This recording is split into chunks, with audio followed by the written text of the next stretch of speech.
Segundo de Crónicas, capítulo 7, versículo 14, la palabra del Señor dice de la siguiente manera: Si se humillare mi pueblo sobre el cual mi nombre es invocado, y oraren, y buscaren mi rostro, y se convirtieren de sus malos caminos, entonces yo oiré desde los cielos, y perdonaré sus pecados, y sanaré su tierra. Amén. Palabra de Dios. El mundo vive una enfermedad crítica. Las hambres, las guerras, el terrorismo, la corrupción, la decadencia moral que ahora se vive, la falta de amor natural, el ensalzar los antivalores, son señales de que el mundo está atravesado por una enfermedad terrible. Salomón vivía en una época donde el temor de Dios imperaba en el pueblo que él gobernaba, el pueblo de Israel.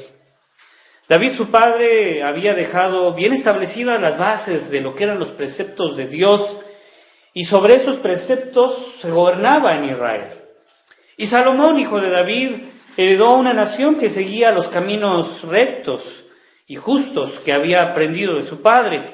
Pero el rey Salomón vislumbró la posibilidad de que el pueblo de Israel se pudiera alejar de Dios y que vinieran sobre el pueblo de Dios las consecuencias que Moisés ya había anunciado que pasaría si es que el pueblo de Dios se apartara de sus caminos. En su preocupación, Salomón le pregunta a Dios, al momento de dedicar el templo, si él se apiadaría de su nación, de su pueblo, si a pesar de haber abandonado su ley se volvieran y clamaran, arrepintiéndose de sus malos caminos. Y Dios le contesta que si una vez sufridas las consecuencias de apartarse de él, y que en su corazón el pueblo de Dios, el pueblo de Israel volviera humillado, arrepentido y abandonando sus malos caminos, entonces Dios oiría su clamor desde los cielos y perdonaría sus pecados y sanaría su tierra. Y el día que tanto temió el rey Salomón llegó. El pueblo de Israel se apartó de tal modo que primero dividió el reino en dos, para luego llevar a estas dos naciones que se habían formado cautivas, una a Siria y la otra a Babilonia. Sin embargo, el amor de Dios es enorme. No podemos comprenderlo, solo sabemos que Él nos alcanza independientemente de lo perversos que nosotros hayamos sido. Y antes que fueran llevados cautivos a Babilonia, Dios le habla al profeta Jeremías prometiéndole que en 70 años después de que fueran llevados cautivos, Él haría que regresaran a su tierra. Y es allí donde aparece uno de los hombres más grandes de la historia bíblica. Su nombre es Daniel. Daniel, en su capítulo 9, nos dice: en el año primero de su reinado, yo, Daniel, miré atentamente en los libros el número de los años de que habló Jehová al profeta Jeremías, que había de cumplirse las desolaciones de Jerusalén en 70 años. Y volví mi rostro a Dios, el Señor, buscándole en oración y ruego, en ayuno, cilicio y ceniza. Ahora, no voy a entrar en discusiones sobre profecía de los últimos tiempos, pero sí voy a hablar acerca del pueblo de Israel, porque el pueblo de Israel, al igual que nuestra iglesia el día de hoy, vivía rodeado de la depravación, de la decadencia moral, de la ambición desmedida de sus líderes políticos cuando ellos estaban en el cautiverio. Esto hacía que el corazón de los judíos anhelara regresar a su tierra, anhelaran regresar a Jerusalén, a Israel. Y no solamente porque ellos pensaran que era su casa, sino porque ellos identificaban la ciudad de Jerusalén como el lugar donde ellos debían ir a adorar a Dios. Es decir, para los judíos Jerusalén no solamente significaba el regreso a su hogar, sino también el ser restaurados en su comunión con Dios. Daniel se da cuenta de que el tiempo que Dios había establecido pues ya estaba a punto de cumplirse, pero era necesario actuar para que Dios moviera su mano en favor de su palabra. Ahora, no quiero decir con esto que Dios no iba a hacer nada si nadie hacía algo. De hecho, Dios preservó la vida de muchos de sus fieles para obrar en medio del cautiverio, tanto en Babilonia como en Persia. Como ejemplos tenemos a Daniel, que fue un gran gobernante de ambos imperios, pero no solamente tenemos a Daniel, también tenemos a la reina Esther, quien movió el corazón del rey Jerjes y que impidió una exterminación de los judíos, pues de una magnitud tipo holocausto nazi, y quien seguramente también influyó para que se les permitiera a los judíos regresar a su tierra. Así fue que Daniel comprende el momento en que estaba viviendo y comprende que Dios lo había preservado para uno de los eventos más importantes de la historia de su pueblo. Dice la Escritura que Daniel se volvió en oración y ruego, en ayuno y en ceniza. Es decir, que Daniel se humilló delante de Dios. Ahora, tengo que decir que Daniel es uno de los hombres que Dios, o a quien Dios reconoce como un hombre tan, pero tan justo, que dice que solamente Daniel, Enoc y Noé podrían ser liberados o escapar del día malo por su justicia. Así que Daniel no tenía pecados por los cuales arrepentirse. Daniel era un hombre justo e íntegro delante de los ojos de Dios.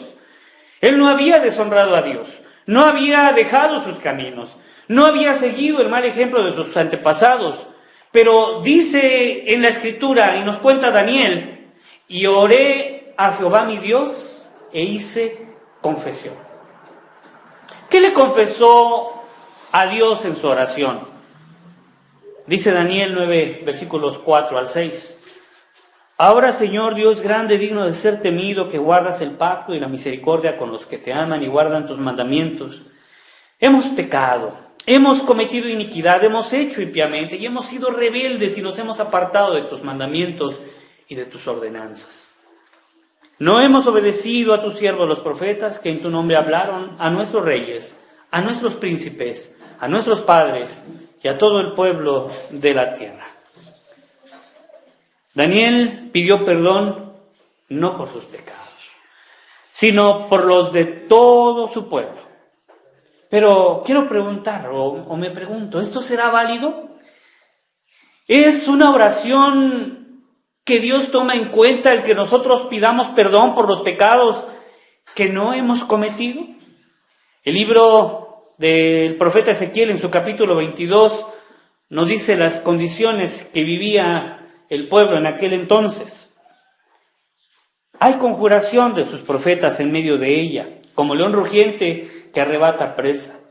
Devoran almas, toman haciendas y honra.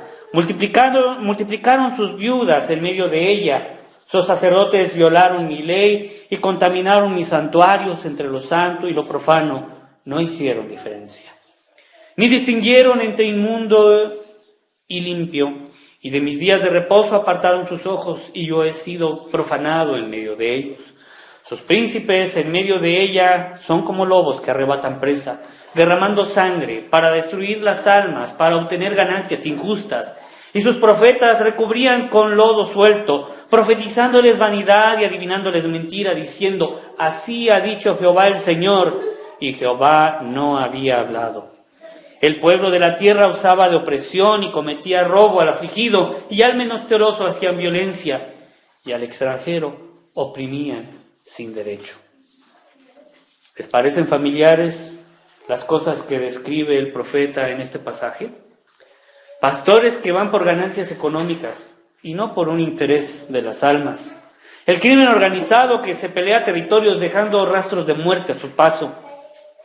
Ministros que tuercen la enseñanza de Dios, un olvido total de la gente del temor de Dios, gobernantes corruptos que buscan ganancia a costa de lo que sea, abundancia de falsos profetas que dicen lo que la gente quiere escuchar, pero a quienes Dios no les ha hablado ni les ha dicho nada.